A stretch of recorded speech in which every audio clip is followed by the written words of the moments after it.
Thank you.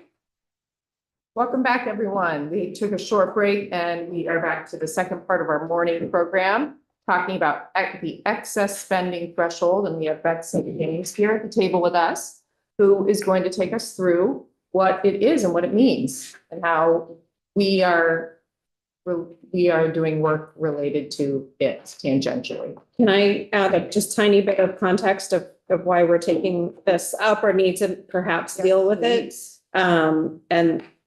This comes from Representative Conlon, the chair of the House Education Committee. He's also on the commission, but I know that this has also been on AOE's radar. So just a reminder for us that in the 2024 yield bill, we reinstituted the excess spending threshold as it previously existed, but we removed the exemption of capital costs from it. That may impact some communities because it would put if there's an indefinite hold on bond payments, it would put even baseline spending over the threshold. The exemption was removed to discourage projects from going forward until the legislature acted on a construction clear goals and state policy going forward. So perhaps we're going to want to leave it as is, but essentially, like, how do we want to deal with the in-between times here of budgets literally happening this year, some projects in the works, even if there isn't a state award piece being added to it, it is all our state ed fund dollars. So we're going to have a little fairly brief targeted conversation, not get too bogged down with this, but hopefully arrive at some consensus amongst ourselves around whether we leave that alone or whether we need to revisit it. Awesome. Thank you. Yeah. Go ahead, Beth. Beth St. James, Office of Legislative Counsel. I'm going to preface this presentation by saying this is meant to be it's entitled Excess Spending 101, right? We're at the 101 level. Yes. We are not at the 301 or the 401, okay? And we're not dealing in actual We're numbers. less than 101. Yes, let's set the floor there. Thank you. And my fabulous colleague Julia is in my line sight. Julia Regular from JFO. And so if I get anything wrong, or if there's a question that I feel as though someone who deals, we like to say that I deal in words and Julia deals in numbers. And so if there is a numbers question, it may deflect to Julia, and she's nodding her head, so we're in agreement. Okay. I'm going to share my screen. Can I share my screen, Lindsay? Sorry. Okay. It says it's disabled. Okay, there we go.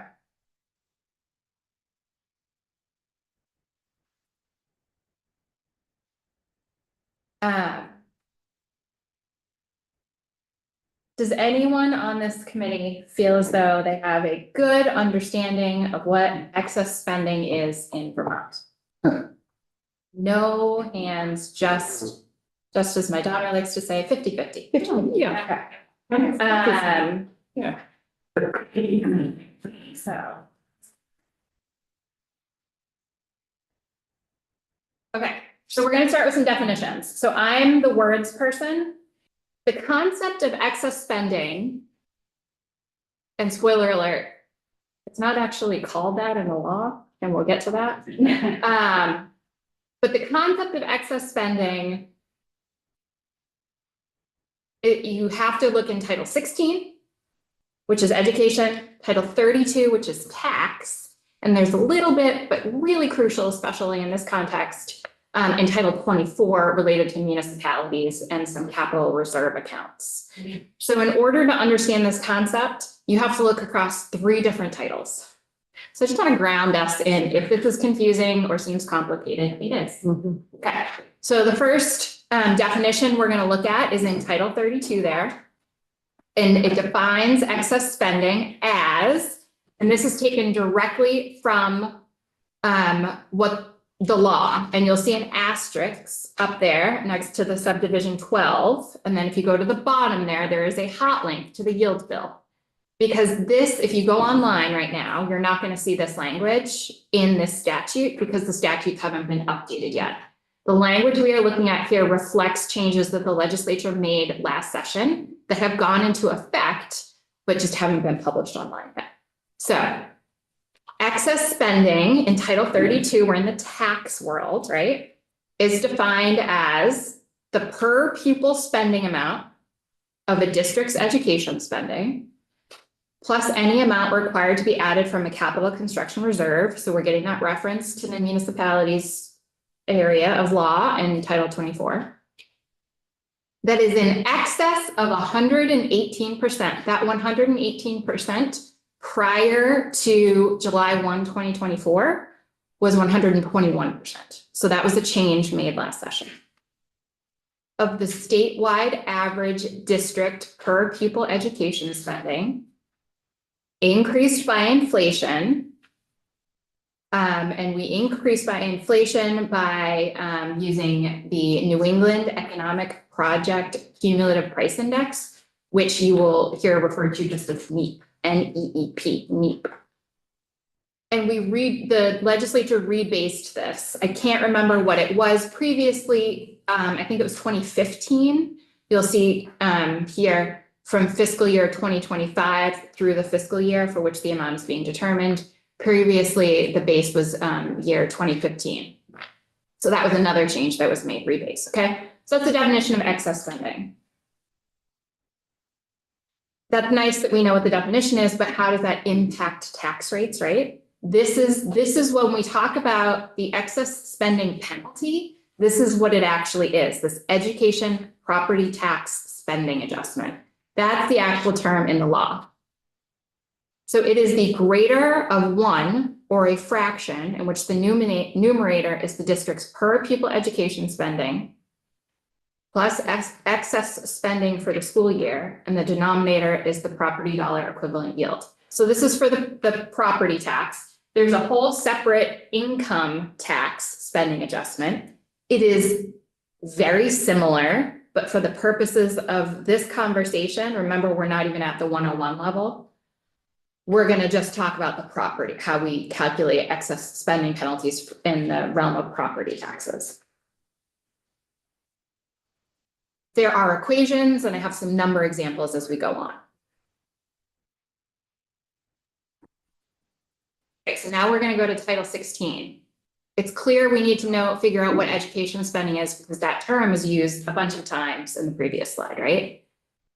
So again, we have a change made here. If you go down, there's a hot link to the Yield Bill section 20. The definition of education spending itself was not amended, but this is where all of those exemptions or exceptions that we've been talking about, this is where they used to live, and then one new one currently lives. So, and I have a slide on the history of those exemptions at the end. But this is current law. So education spending is defined as the amount of the school district budget, any assessment for a joint contract, career tech payments, any amount added to pay a deficit that related to some municipality issues paid for by the school district, but excluding any portion of the school budget paid for from any other source, such as fundraising, federal funds, non-governmental grants, or categorical aid. So it's the district, so education spending is the district's, basically the school district budget minus anything that is paid for by something other than when you're thinking about your ed fund payment. And that includes categorical aid. So that's off the top stuff, right? That's special education funding, that's school meals, transportation, etc. We're all on the same page? Okay. Subdivision B of this definition in Title 16 is where all of the exemptions used to live. There were, I want to say 13 of them prior to July 1, 2024. The Yield Bill repealed all of them and replaced them with this one exemption. So for all bonds approved by voters prior to July 1, 2024, voter approved bond payments toward principal and interest shall not be included in education spending for purposes of calculating excess spending. So that for purposes is a really important phrase, right? And we're gonna look at how we calculate excess spending, because there's multiple different ways we use education spending. So bond payments are still included in education spending, but we're gonna take them out if they were voted on and approved by the voters prior to July 1, 2024. When we calculate what amount of a school budget is going to be hit with a double penalty. So I just want clarity here. So any school budget, any community that's paying off their bonds, that those bonds were approved prior to July 1st of this year. Those bonds and the payment back of them did not trigger the excess spending. They weren't included in the excess spending, correct? They weren't included they will not be included, right? Because it just took effect July 1, 2024. It will not be included in the calculation. Let's go, if you can hold that. Are you changing the rules for those communities that voted for a bond prior to July 1st? Are the rules changing in terms of excess spending? They changed because all of the exemptions have been repealed. So every community, and there's lots of exemptions in there that were not related to school construction. But I'm talking about the bonds that were approved Mhm. by the voters Mhm. prior to July 1st of this year. Are we changing the rules on them? Bear with me. Or is it going forward for all those districts after July 1st that are voting in? Yes. It's going forward, right? Because the law. Forward. Okay, that's what I'm trying to get. If you've got schools that have already voted on a bond 5 years ago, Yes, and that bond payment protects them from the excess spending threshold, it doesn't trigger the excess spending. Is it still true that it doesn't? I am not going to answer that question. I'm going to deflect because I don't think there's a trigger. If I could just go to the slide, I think if we look at the slide that with the actual equations on it, you can see how it fits in. It's not a trigger. It's a part of, here, let's just go there. So, I guess, are they being penalized? Those previous districts that have already voted a bond payment prior to July 1st. It did not put in place, it didn't get calculated in terms of their excess spending. That bond. go ahead. Julie Richter, JFO. So there's a couple things at play here, and I think that the important thing at play is, and I know Beth is planning to walk through the screen, or through the equations on the screen. Yes, the rules have changed, and the rules have changed for everyone because the way that the excess spending threshold is calculated has changed in the yield bill. For a little bit of context, as you may recall, the excess spending threshold was suspended starting during COVID. right? And then moving forward, then Act 127, the pupil weighting bill, further suspended the excess spending threshold through 2029. Because it suspended it further, and because we had all of those ed finance weighting changes that took place with Act 127, the legislature couldn't just say, yep, we're putting the spending threshold back into place, because the statute had changed and some of those conforming changes were not made in the pupil weighting bill. So back to Beth's point, the rules have changed because there needed to be changes to the excess spending threshold calculation. In terms of those bond payments, the way that the threshold is calculated changed, the way that the bond payments fit into that calculation have changed and also have not changed. And I think that the equations, I'll go back to you, Beth, because I think that the equations spell out where those dollars fit into the threshold.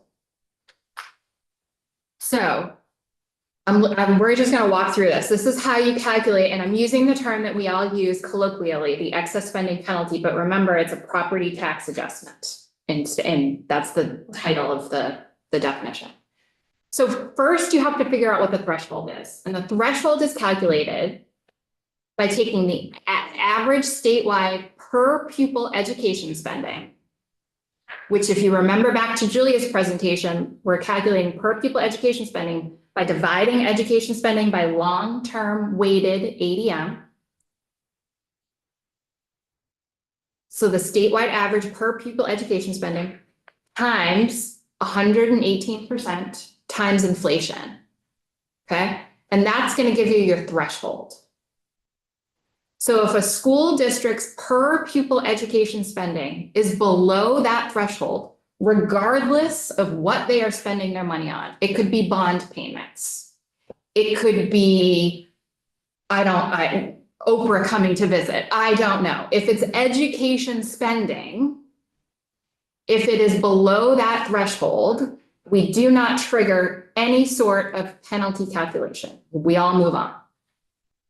It is only if your per pupil education spending is above that threshold that we go on to number 2.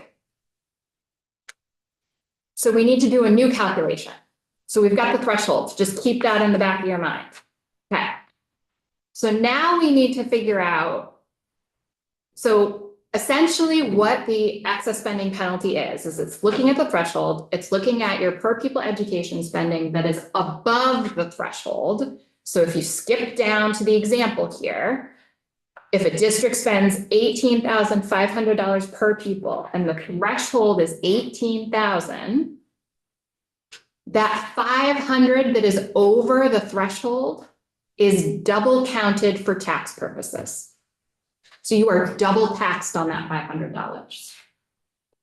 But we've got to go back up to number 2 to figure out how we're even getting to that $500.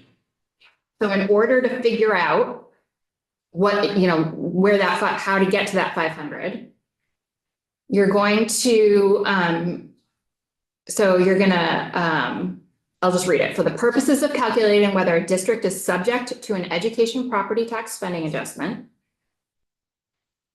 150% of the funds in a capital reserve account that are more than 5 years old and that were previously excluded from excess spending calculations because there was an exemption that was repealed by the yield bill. That 150% is added to the district's education spending. Okay, so if you have a capital reserve account and you've had funds in there for 5 years and they haven't moved, you haven't used them, we're going to take 150% of those funds, add it to your education spending. And then, so you've got a bigger number than your education spending, and then we're going to subtract any exemptions. So if you are a school district whose education spending or per pupil education spending is above the threshold, and we are doing this calculation for you, and you have a voter approved bond prior to July 1, 2024, we're going to subtract those bond payments from this bigger number. And then, because everything we're talking about is per pupil, we're going to divide that big number, what you get on this top line here, by long-term weighted ADM. And that's how we're going to get our per pupil education spending for the purposes of calculating excess spending penalty. So that's a different number than the district's per pupil education spending that we just talked about. Go ahead. Thank you, Beth. To make this really simple in layperson's terms, henceforth, a district that wants to make some capital improvements is going to be penalized. No, maybe. The answer to that is maybe. Well, okay, Yes, maybe, but probably.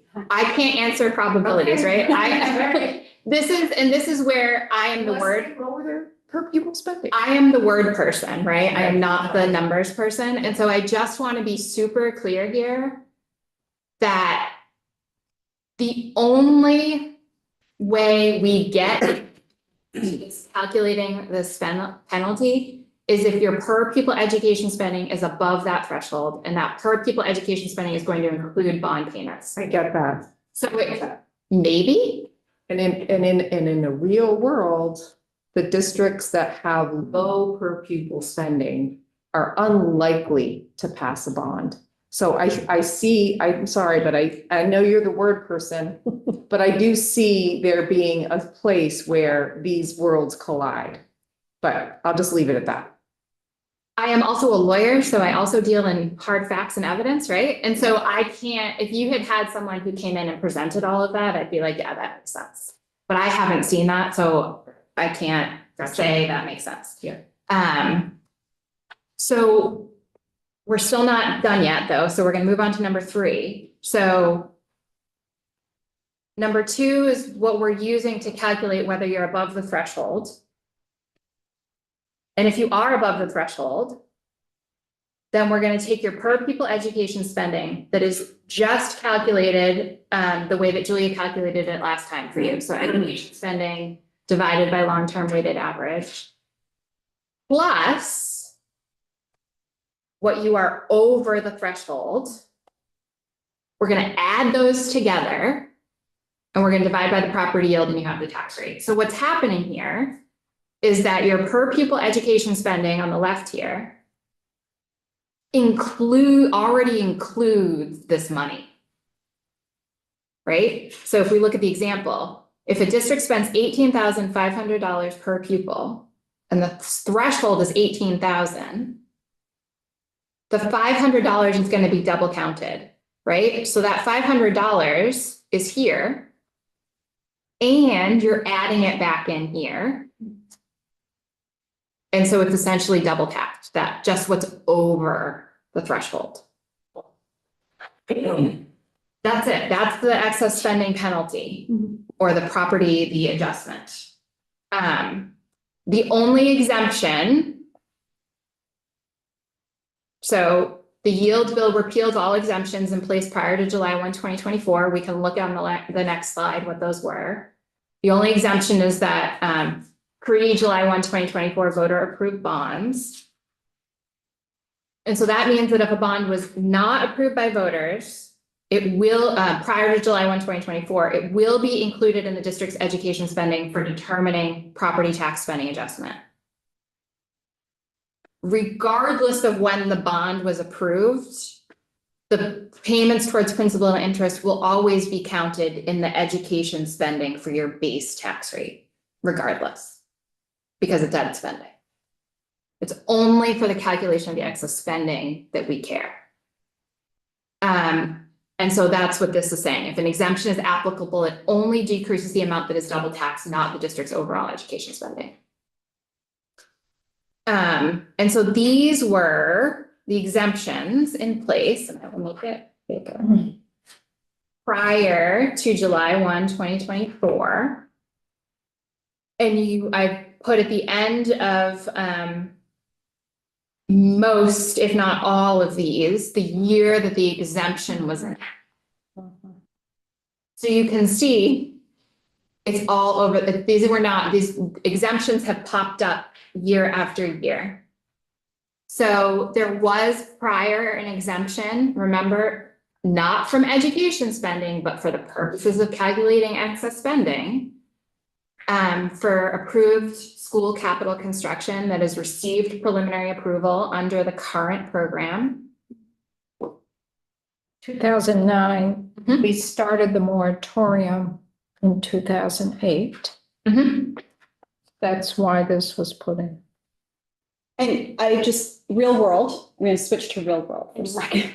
Real world, over the past year, schools that have been looking to do bond projects have been coming to the AOE using the existing program. Mhm. And Bob has been doing a review of those projects, determining what they're kind of eligible, for the purposes of, the calculation, calculation. So that it went out, there can be had a clear definition of expect. As of July 1, 2025, and that, by the way, was even when the excess spending threshold, words, we're gonna need coffee soon. Even though there was a, what's the word? It was- Suspension. Thank you, suspension out to 2029, but there was an incentive for them to do so, so that when we went past 2029 and they were making bond payments and all those things, they had that in there. At this point, it's really unclear. We're still encouraging them to do so because we're pointing out to them that this is a really dynamic environment and it would behoove them to still go through an approval process. But and this is where we get to that real world example that Martine was pointing out. It's very, very challenging now for any district to go out to its community and say, pass a bond. Because now they've even lost sort of that sort of backstop that existed through the AOE approval. I will say, Bob, I think you have 2 or 3 in your queue right now. They listened. They are still coming to us, but their ability to actually pass the bond, I think, is more tenuous than ever. Crazy idea that is probably completely unworkable, but I appreciate particularly JFO and AOE knowing some of the projects or potential projects in the pipeline. What if we didn't touch excess spending and what's happening in current?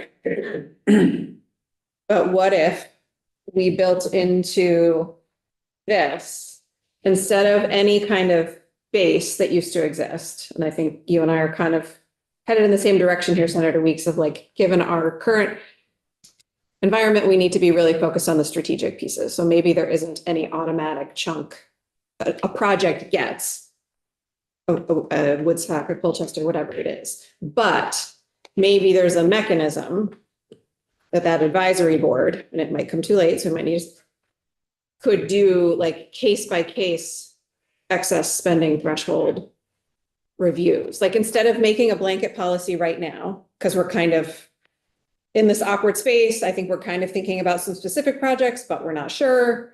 And there very well may be some big projects that happen and need to happen that aren't going to qualify for the extra award things. They're good, but they're not the strategic things we need to be the most focused on.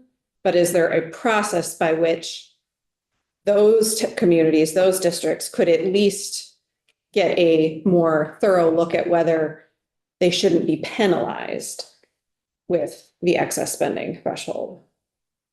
I don't know. I think I might be completely conflating ideas, but instead of saying like, this is how it will be for everyone, if the theory of putting these exemptions in place was to say, our education funding system is strained and volatile right now, and so we want to disincentivize spending wherever possible.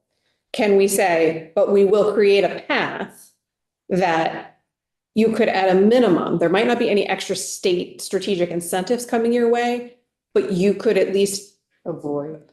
You could get a review that's on your specific project. It's not a blanket about whether or not the excess spending threshold would apply to your bond payments.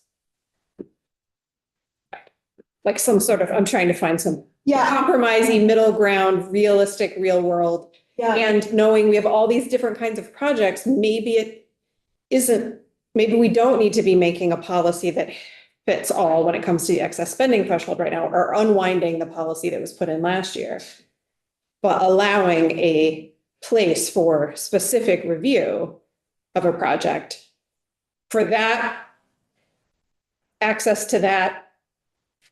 It's not really to not be penalized, maybe not going to get any strategic incentive money, but to. Are you talking about discretion, someone holding discretion for a review? Yes, thank you. That's a good word.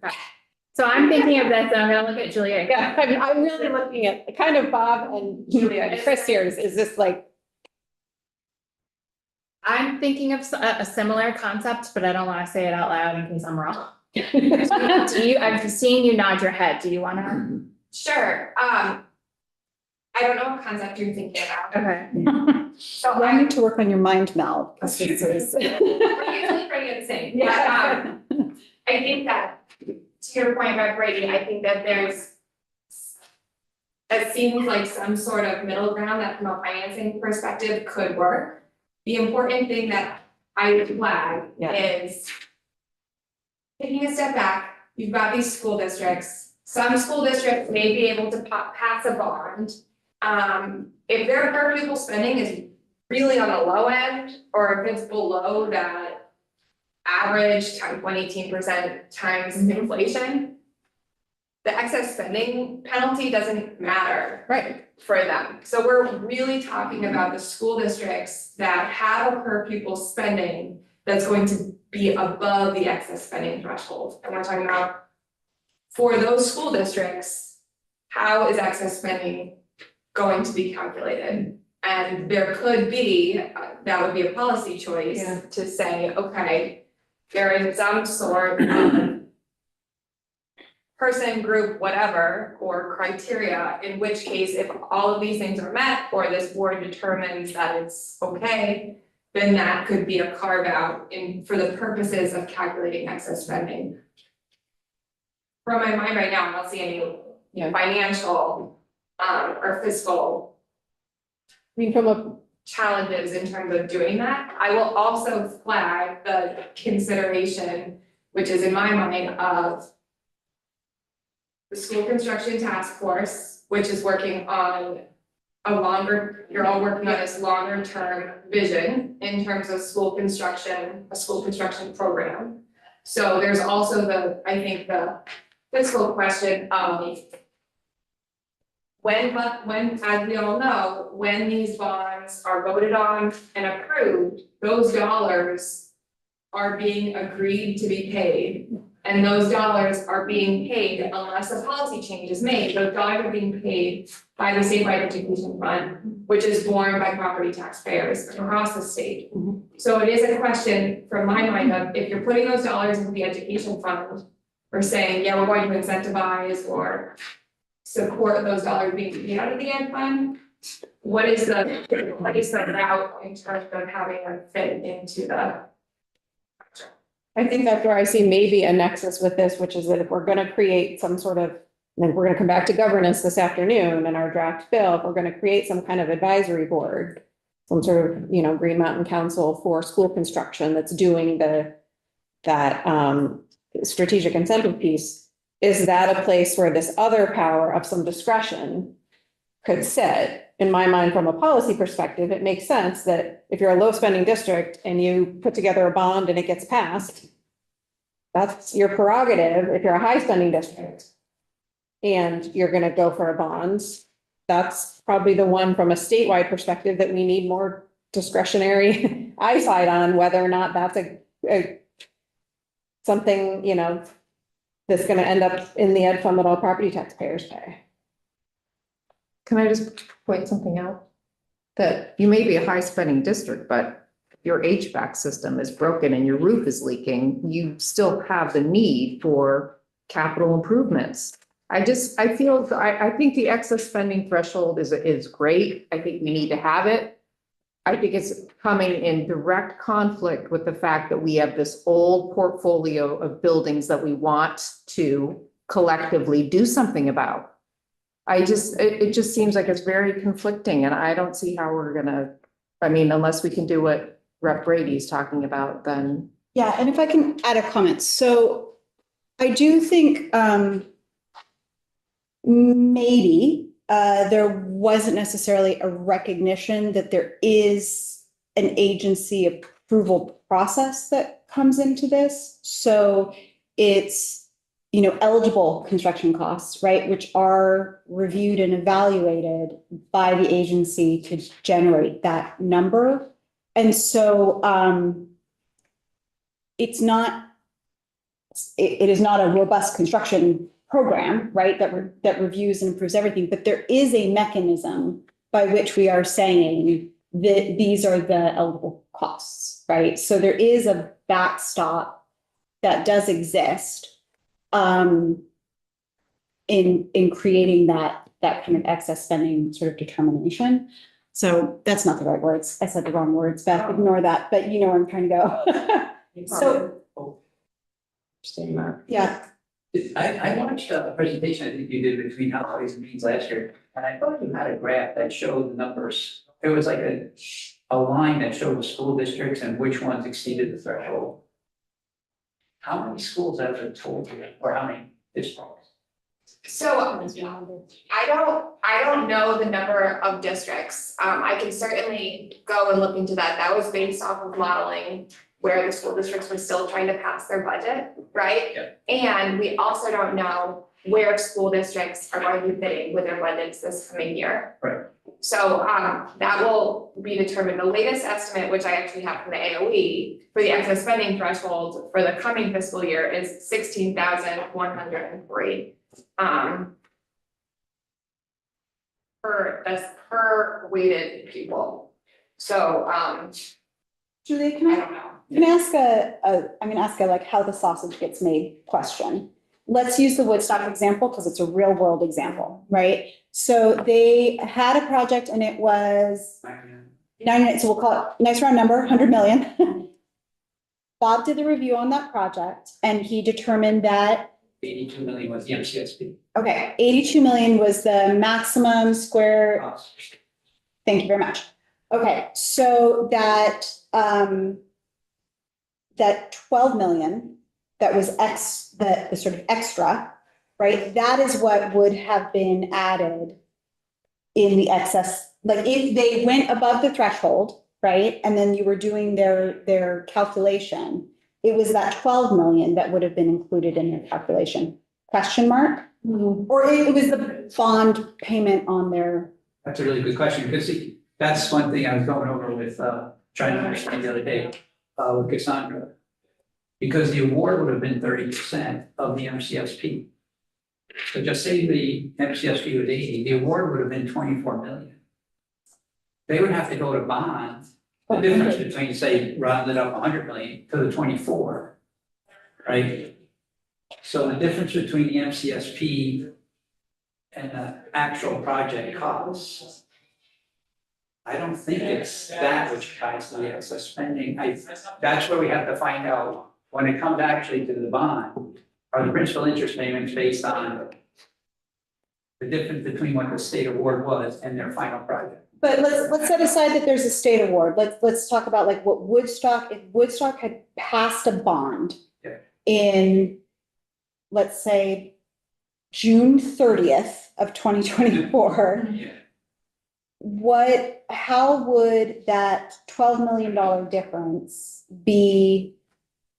So, a couple of nuances here. And I'm really, I'm not, like, everything that I know, I'm working with the folks in AOE, so this is real, I know you're both. Yeah, we're like going in AOE, so- circles trying to, yeah. Yeah. So this is something that I would kind of come back to AOE and say, you know, that would be a question for the agency. My understanding is that, the first nuance that needs to be taken into account if we're using this hypothetical Woodstock as an example, question number one is, what is Woodstock's per pupil spending? Yeah. Right? If Woodstock's per pupil spending is below the threshold, it doesn't matter. Yeah. How much those bond payments are an interest. It's really only a question if Woodstock's per pupil spending is above the threshold. Then it's a question, as is currently in statute, per the yield bill, when that bond was passed. Pre-July 1, 2024 or post? Yeah. Pre, that's where that carve out comes into play. Post, that carve out does not come into play. Does that answer your question? Well, so you got us up to step 2. So let's say they were pre, so June 30th of 2024. And let's say that they did get above the threshold for step one. So let's say they are above that threshold. So step two, how does that carve out get baked into step two so that we can understand what their penalty would be? So step two is how you figure out if they're above the threshold. So we don't even know if they're above the threshold yet until we calculate step two. Gotcha. But you're right, and that's where this is factored in. So I'm the word person, and I am definitively going to punt back to the agency because the agency is required to do the excess spending penalty calculation. Gotcha. But the words here say that bond payments toward principal and interest are not included in education spending. So if I'm looking at an Excel spreadsheet of all of the expenses of a school district that count towards education spending, principal and interest towards those bond payments are going to be included there. How any award from the state factors in, the words don't necessarily contemplate that. Mhm. Remember, education spending, it does not include costs that are borne by other sources of funding. So, and that includes off the top payments, right? So right now, I think this is a little hard to say because right now, no payments are coming from anywhere for school construction unless it's a federal grant or a grant from somewhere else, or it's a part of your education spending that is being factored into your tax rate, right? So the program you all are creating, you get to make up, right? So you get to decide how you want any money, any award, right? A lump sum, whatever, coming out of a school construction program to be factored into excess spending. And so if you want it to bond payments toward principal and interest, you could, not including, whatever, but the way education spending is currently defined, if you've got money, so other school budget, but excluding any portion of the school budget paid for from any other sources. Mhm.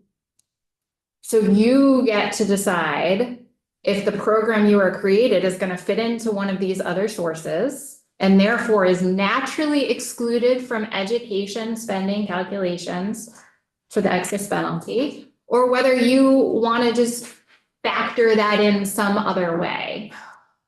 I think it's totally doable to do what Rep. Brady has suggested, give someone discretion. And I was thinking, Julia, of the tax rate review board. Of course. Sorry.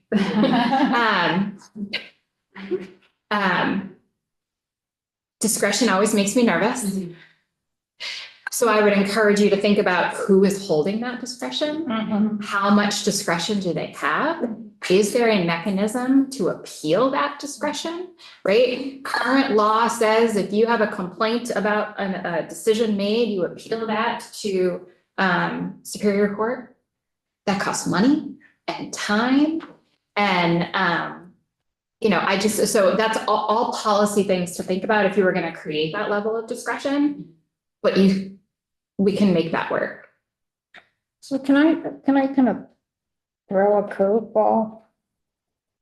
So if we said, in the first arrow there, included any state aid awards for school construction, what if it wasn't given in a timely manner for state award? Because the reason that principal and interest payments in 2009 were dealt with, would not trigger excess spending, was because we were not fulfilling our commitment in a timely manner.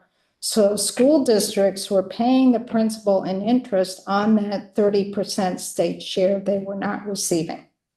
I'm gonna ask Julia to just correct me if I'm wrong, but I think that's exactly what would happen, is if the way the current law is written, if that money is not taken off of the bottom line there, the school district is paying, it's part of education spending. That's the bind we kept getting into when you don't fulfill your commitment. And we did this for excess spending because the school districts were coming to the legislature to say, well, at least pay our interest. Maybe don't pay our principal, but at least pay our interest. And we did that for a little bit, one time, that comes out of your general fund, but going forward, we said, we're not doing it. And that's why we went to the excess spending, that those districts weren't penalized. And that the payments that they were making on the principal and the interest on the state share that they didn't get wouldn't trigger or wouldn't get calculated as putting them into the excess spending for that. So that's why there was that exemption. So this is a question maybe to Beth, but maybe to all of us. So do we have two questions about excess spending to address? One is in the construction program we're creating, how does any award strategic incentive factor into a district's excess spending? And should, if we choose to take it up, and we could just table this, regardless of whatever we create or don't create, do we want to potentially play with where the legislature left excess spending and construction costs or bond payments last year? Because it impacts on the ground, probably decisions whether or not. Indeed. Are there sort of two decisions for us here? One we probably have to make and one we could make, or we could say, actually, we're not gonna go there. I think it's all policy. I mean, I think you have to decide what your goals are. If you touch nothing, nothing happens, right? Because the legislature still has to do something, right? But if you make a recommendation, or you don't make a recommendation, it's still fodder for changes next session. If you do make a recommendation, it can be on any end of the spectrum. What's the goal of excess spending threshold? Is it simply to cap schools from doing runaway costs that drive their costs too high? And if we can concede that the state of school facilities is a requirement to improve, and if we just blanket say nothing to do with construction should be calculated into excess spending and use the review process to say they're not building the Taj Mahal, they're just building the school. Then if we put the brakes on outlandish spending on the review process in the construction world, then we don't have to worry about abuse. Perhaps it's just a way around it. This seems wicked complicated. Yep. To think that all of us are gonna leave here today and really, I'm not gonna feel confident I understand this any better than when I walked in the door. Right. Something shouldn't be so confusing. I make me more confused. I thought we I don't knew know what something. our funding mechanism or how we're gonna fund school construction, if at all. So how I do just we think we should choose? use the review process as the go, no go, that this is a reasonable ask. And then just remove it from the excess spending calculation altogether. I appreciate what Bob is saying. I think, again, given our purview and the limitations on our time and all of that, we're still tasked with coming up with a plan. And it's something that I think we should contemplate this. I think we should think about baking it into what we're doing. And obviously, it's going to be left to the legislature to either, go forward with it or change it or whatnot. But I like the fact that there would be a review process that would be stringent and that would be subject to scrutiny, but would also allow us to move forward with this dire need that we've all addressed, that we've all, we know it's there, and that's why we're doing this work. Yeah, and one thing that I'll say it because it absolutely bears repeating, is that the AOE review process, and we've been really clear with like the Woodstock community and some of our other communities, has nothing to do with eligibility for future construction aid. So it is a approval process that basically this is a reasonable project and within the boundaries of the existing construction aid program and sort of the guide and the limits that were placed there, which may need to be revisited. But to Erin's point, it does not in any, the AOE saying, we approve this project for this maximum square footage and et cetera, and we find this to be reasonable and all that. In no way, I think we have to say it over and over and over again because it was being misreported. We had to say it was being said in school boards and we couldn't put it in caps and bold enough. In no way connects to a future construction aid program because, as you pointed out, Erin, these might be projects that need to be done and the local community may decide to do them, but they might not be projects that we would fund and approve in future state if what we need to do is actually something much more targeted. So I think that's really important to say it over and over again because that conception. The AOE review process is really about, are they building a Taj Mahal or are they building a school, right? And that we're sort of saying with our expertise and review and the guidelines that exist, this is a project that we would approve. I just want to, before you all break, I just want to just remind you that on this last slide are the exemptions as they lived prior to July 1, 2024. So you can see the language that was in place related to construction projects since 2009. And so there's lots of different scenarios, right? I won't. And we're really doing little I, big I or little I, Roman numeral 1. It's really, we're doing the pre-approval. Bob, that's sort of the stage that I you're can't doing. read that, so I'm not sure what I'm doing there. No, he totally. Preliminary This approval. brings us back to the governance issue, actually. We're coming full circle back to governance. And by the way, we were really ambitious and we had lunch just as a half an hour today from 12:30 to 1. We can change that, obviously, if people are really feeling the need, but I do think this brings us back to governance because what is the role of the AOE going to be and what is the role of this school construction board going to be? Because they could be extremely important at determining which projects get approved and so on and so forth. So well, how are we feeling about lunch? What are folks thinking right now? You mean like take a break? Well, yeah, a lunch break or any kind of a break. All for it.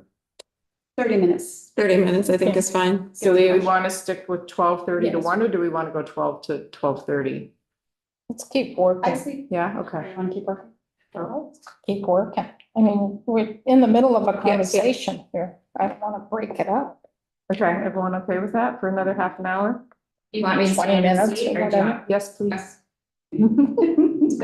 I think we should aim by 12:30 At least by to 12. wrap up, Yeah. not that we will have solved it, but to wrap up either where we might go on this or what we might set That aside would be so great. that at 1 o'clock we are coming back to the governance pieces that we had started to go through and to the prioritization, strategic bonus incentive things, I think, two set conversations that we need to continue at 1 o'clock.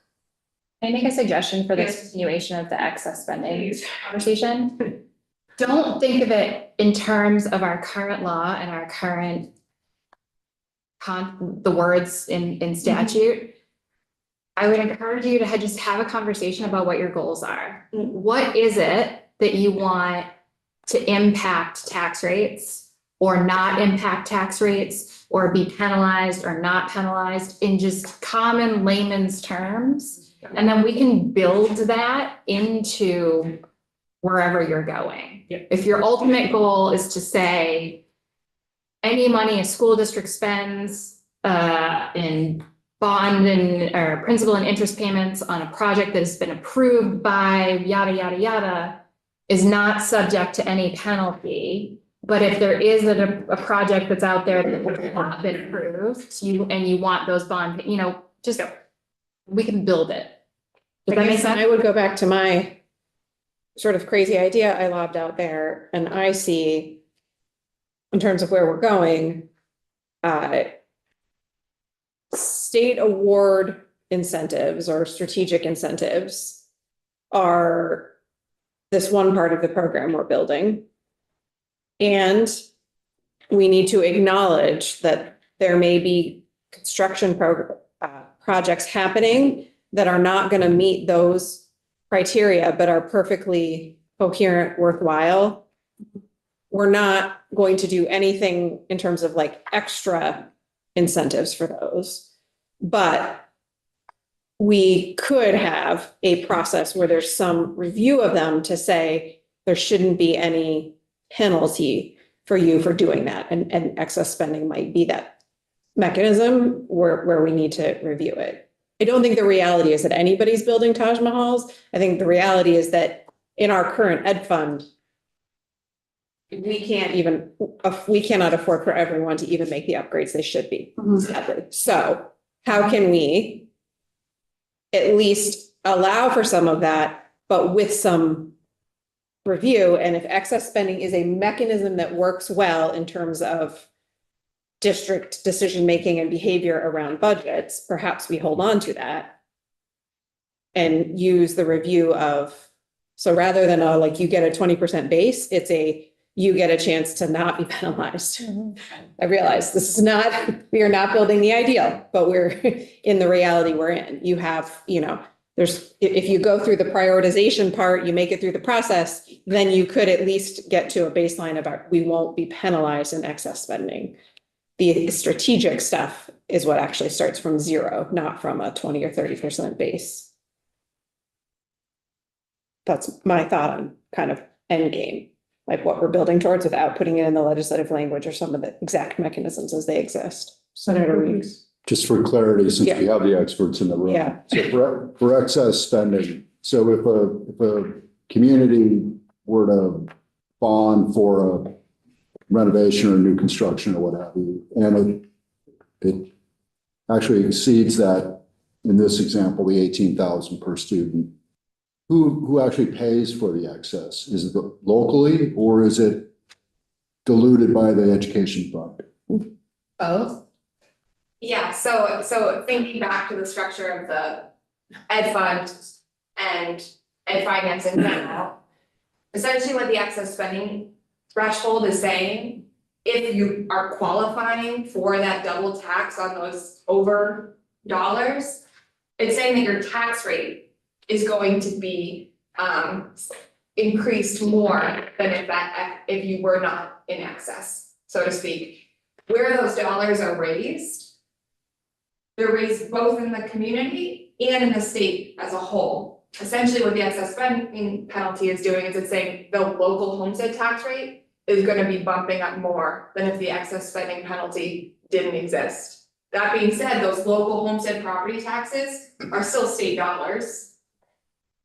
And if you have, say you've got $100 million project and all of those dollars are coming out of the ed fund, then that means that each year, however much those payments are worth, that's hitting the ed fund, and those dollars need to be raised by ed fund revenue sources. Those revenue sources are property taxes and other non-revenue sources that you're not adjusting annually. Okay. Does that answer your question? It does. It's a purposeful question. So I think our mission is to figure out how if we determine priorities to meet a strategic goal, how do we incentivize those priorities in lieu of those that don't meet the priority?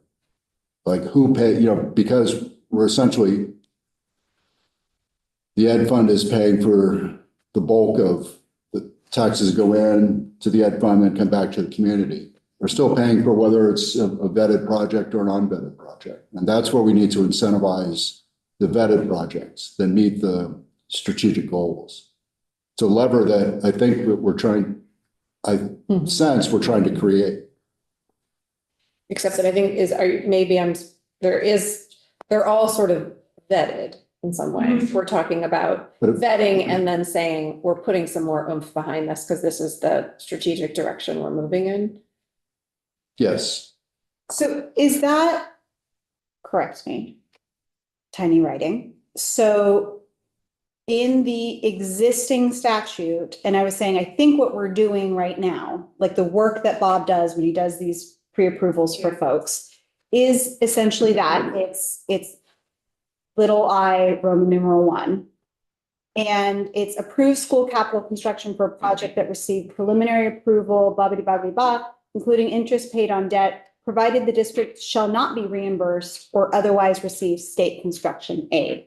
So it's like that. So in our currently existing system, there is no state construction aid. So those projects that Bob is doing that pre-approval for won't get state construction aid. So they sort of fit that. But then also to Erin's point, it's the projects that we may not be making an additional state award for because they don't meet the strategic priorities, but they might still be a good and necessary project, right? So a school might have a failed HVAC system. They need to bond for it. It's $8 million. We've got a list of 20 projects that year and it's never going to make the top of the list, but we don't want to penalize them for maintaining their building, right? And so they would also fall under that category. But that money is coming out of taxes regardless. I mean, that is, I think that's, But we're not penalizing. you're it. not penalizing that You're not individual penalizing. community, but essentially what you were doing is spreading, diluting it throughout the ed fund, right? So if I can't breathe legislative intent, right, into legislation, that is your job. But I think the effect is, and I'm seeing nodding from Julia, when you are using these levers, right, to try and get districts to make strategic spending decisions, and you say, you are going to be double taxed on anything over the threshold, they are bearing a higher responsibility for that money over the threshold, which is, for lack of a better way to put it, money that we don't want, right? But if you are not penalizing that community and they're still making that decision because they need to, then that community is no longer raising that little bit extra to take into account that decision. That decision is being borne by every district in the state. Because that's where I'm saying, could the program here be designed in a way that there's a, in that case, for that project, Release valve. it, in some ways, the way the old review was to get to the 20 or 30% base, that there's a review of this new advisory board of whether or not excess spending will apply to that project. Right, and if the decision is it does, Yeah. and you're gonna be double taxed, then that community's tax rate is going to go up. Yep. Everyone else's tax rate is also going to go up because the yield is Yes. calculated Yeah. to raise enough money for everyone, right? So lower, but if the decision is altruist, right? Sure. Yeah. Yeah. You are making the right decision here, folks. We just can't give you any money from our program. Yep. And that community is not going to be double taxed on that money, then everyone else's tax rates go up. Yep. So that's a priority, that's a policy decision of how you want Right. that. But also the world we live in now. I mean, When everyone is subject to the same there's no discretion now. right now, So can I was the just- world we were in for I- this exemption. Let me just Yeah. point out the obvious, which is that we live in this bizarre environment where we have hyper-local decisions being Yeah. made, but that are borne Yeah. by the collective. And in a far out scenario, you could have a wealthy district that just wants, like, they just want a facelift on their building. They just want some new, Yeah. it's cosmetic, right? And they hit the excess spending threshold and their voters still are like, we want that. We're all still gonna bear that cost, Yeah. right? So Yeah. that, this is where this is like, so such a, we have such a bizarre system. Yeah. Yeah, I was gonna say, I think the thing that we keep running into is the structure of our education funds. Yes. Right? So, and I was sort of sitting here contemplating, like, do I even talk about a different model? And what might this whole thing look like if we had a different model? And in some ways, I really don't want to talk about it, but in other ways, I'm also acknowledging that by the time we ever sort of move towards the actual awarding of funds for this, System. we might actually be in a new system. Mhm. And so I'm a little bit torn about how we try to tackle this, because I do think we're just going to keep bumping into the existing system and some of its inherent just sort of challenges when we're trying to have these kinds of conversations. And what would this whole thing look like if we had a funding system that, say, aligned with other state funding systems? I can help in this situation, and then I think your enabling legislation is very clear on what your parameters are. And it is not to propose a new funding system. Right. Yeah, no, You work within the plans. no, we've got a bill. No, but how do we, so I'm not proposing a new funding system. I'm also saying if we're looking at the I don't think that we're saying that we're going to potentially do bonds and start rolling out money in FY 26. I don't think that's a reality that we live in. What I'm concerned about is us expending a great deal of mental effort trying to resolve some of the contradictions that exist in our current system that may not actually be an issue by the time the project rolls out. So it's more of a contemplation of what if and what would this look like in, say, FY 27 or FY 28. But I'm with you, Beth. That's why I guess I'm stuck on, let's not take away the teeth, and the excess spending is a useful mechanism and a pretty important one in the environment we're in right now. But is there a way to allow for some discretion in when and how it's applied in this in-between time, wherever we're headed, whether the formula is going to change or not? Like people are going to go for bonds, some projects are going to have to happen. We know, I mean, really nobody's out there like bonding for Taj Mahals. We know schools are in dire shape and they're, so is there a way to have some discretion so that it isn't just automatic in this interim time around the projects that maybe aren't going to meet our strategic incentives, but are going to go forward or need to go forward, or community decides are going to go But forward? can't we also just leave the excess spending in and just remove construction costs from it? Just, Well, to me, that's a bigger, like, so if we have some discretion, so what you're saying would be then everybody's exempt.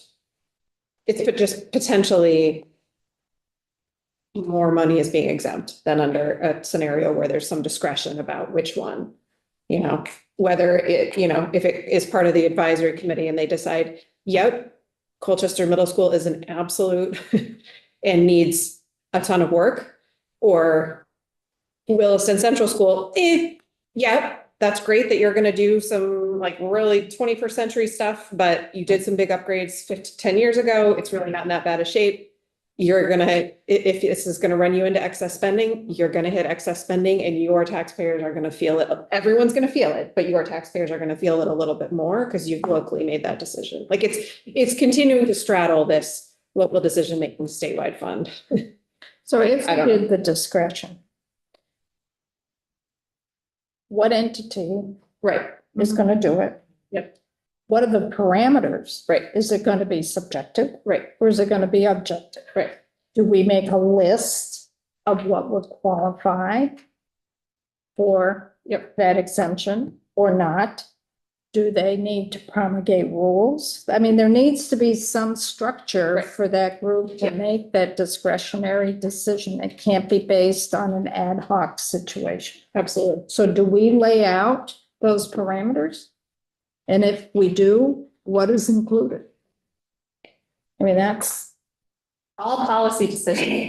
that's a Well, heavy lift. But I know what you're saying. One idea is that under everything you've laid out as possible bonus incentives, those are actually in the door, those are the things, safety, replacement, decrease overcrowding. And those are actually the sort of bar of whether or not you're going to hit excess spending. And the one that really strategic weight and more money is F, the major renovation to improve educational alignment and capacity, as you were saying, Senator Weeks, or maybe some very like, I think we have some lists to work with that we can pull those things from Mhm. here.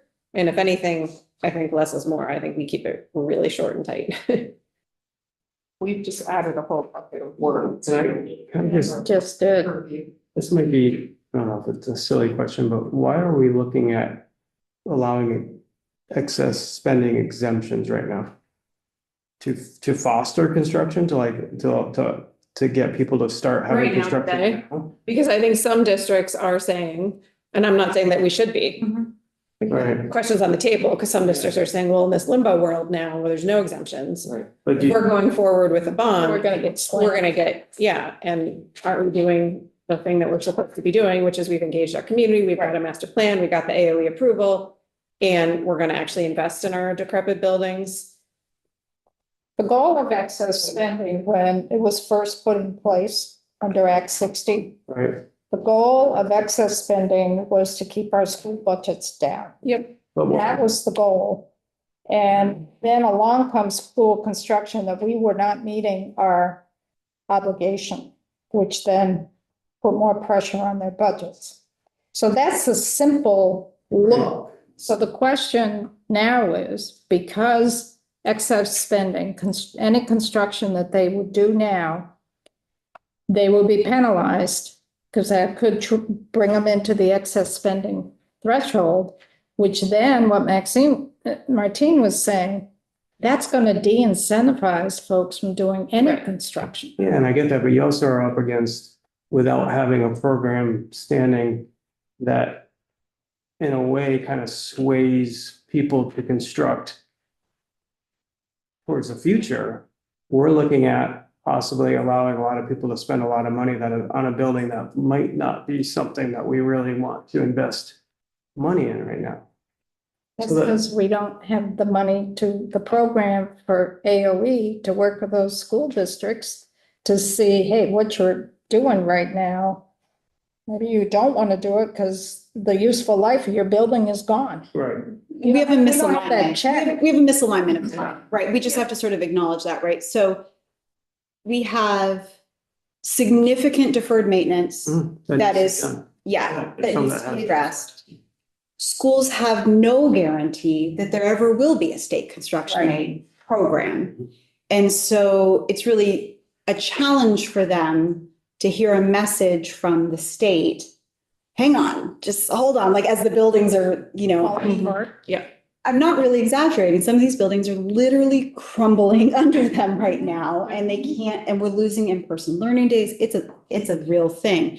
So Chris, I see where you're going in that there are going to be projects that may be passed by communities that if we had our state construction aid program right now, we would look at it and we would say, you guys can make that decision, but we're not going to give you a state award. In this bridge period, I think what Aaron is pointing to is we at least don't want to penalize the local community Yeah, for making strides. I get that. And I do also think there really is a real equity concern here, and that we do know that our least resource communities are the ones who are most challenged to pass these kinds of bonds. And so really don't want to penalize those communities, right? So is this discretion idea is really interesting because it's just a layer of review. It's like an additional layer of review to say, and we would do it in the pre-approval. We wouldn't do it after they pass the bond, right? So we would say to them, just let you know, like, this is not a project that we would likely incentivize. You can do it. We think it's a reasonable project, but it also gives us the ability at the agency level to sort of ask those questions like, should you be building a high school for 600 kids when there's 3 high schools nearby? Have you looked at this regionally? Really? Like, is this something you want to do? It gives us more levers to pull, I think. But I do take your point, Chris. It's I something I mean, struggle with a lot. Well, and to me, it's, and I do like the idea of discretionary, but I also don't like the idea of discretionary because it's discretionary. Yeah, To me, it's almost, we either keep the excess spending in place as is right now, or we say all construction, new construction or all, doesn't, well, or doesn't get added in. The threshold. I mean, to me, that's kind of where I'm leaning. so but- projects that would be sort of renovation or to address deferred maintenance might, so the $8 million bond for HVAC might. Not What trigger. if you limited it to life safety issues? Emergency life safety That could be issues a way to look at things too. would not, then it wouldn't kick in your excess Yeah. spending if it was life safety, emergency. Then you get into deferred maintenance and what is it? I was gonna say, all of our deferred maintenance is now emergency construction. So, Well, that's because the program hasn't been funded, Right. we didn't have the oversight. I mean, if I was giving sort of informal advice to a district, I would encourage them to see what happens in this legislative session, which might give them a sense of where things are going to go, right? You have faith that we're gonna do something. No, well, it's not that. It's that they would then actually have an understanding of Oh. whether or not something will get done, right? And it might be something, it could be at the end of the session that we'll say, well, we don't know yet. You're gonna have to wait another year, but it's such an uncertain environment. And if folks knew where we might be heading, what the criteria might be, what are the things we're going to prioritize, districts, when they know where we're going, they start to respond, right?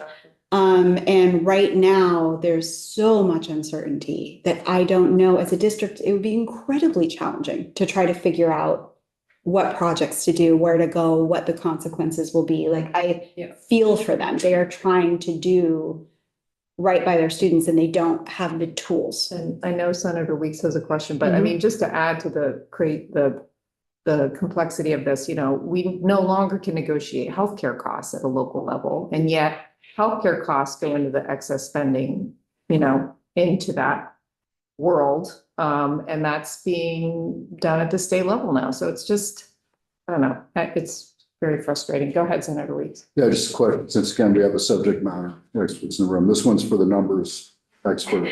So I like to kind of try to quantify as much as I can this question of excess spending. So can you give a sense of how much a local taxpayer feels on an excess spending penalty decision?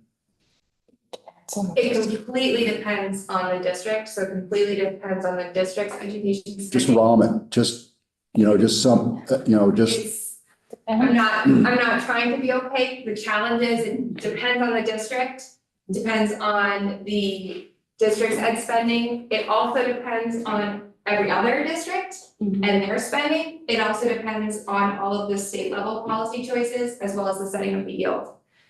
It also depends on that property taxpayer, if they are inconsensitized, what is the value of their home? Yeah. And what is their household income? So Could be 2 cents or it could be You 20. just described perfectly why our ed funding system is so challenging. Can you give an example? Just something. Can't walk away with knowing that somewhere between 0 and 100%. You don't know. impact. it could be, I mean, it really depends. Taxpayer to taxpayer. It's taxpayer to taxpayer, it's all. The average district to taxpayer. district. The average, something. There's no I'm average tax. sorry, Senator, It's not, It depends. it's not, the school funding system isn't based like that. It is based on a person's ability to pay. It is taxpayer to taxpayer. It is not district to district, it's taxpayer to taxpayer. In terms of what they pay because of the income sensitivity, what their properties assessed at. Excluding all that, just that somebody actually pays all their taxes and just an average from honor. so for Something. instance, like, just to help set the playing field here. If a household income is below 47,000, you're paying a percentage of their income. That's it. I'm not talking about that. If it's between if the household income is between 47,000 and 90, Not talking about that either, just, Dave. okay, so we're talking about households Make it more than 90,000. 90,000 to frustration. 128, they also are still getting a property tax credit. So now we're talking about if what you're looking for is people who are certainly receiving a property tax credit, that means that their household income needs to be more than 128,000. Okay, And then at that level, we then have to look at what town do they live in? And what district is that town a part of? They could be part of up to 3 different districts, depending on the education spending in each of those districts. Then all that true, will but- impact their tax rate.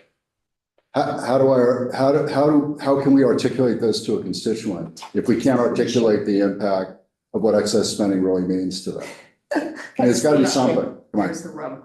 You know, you can have all these caveats that this is an assumption, that's an assumption, that's an assumption.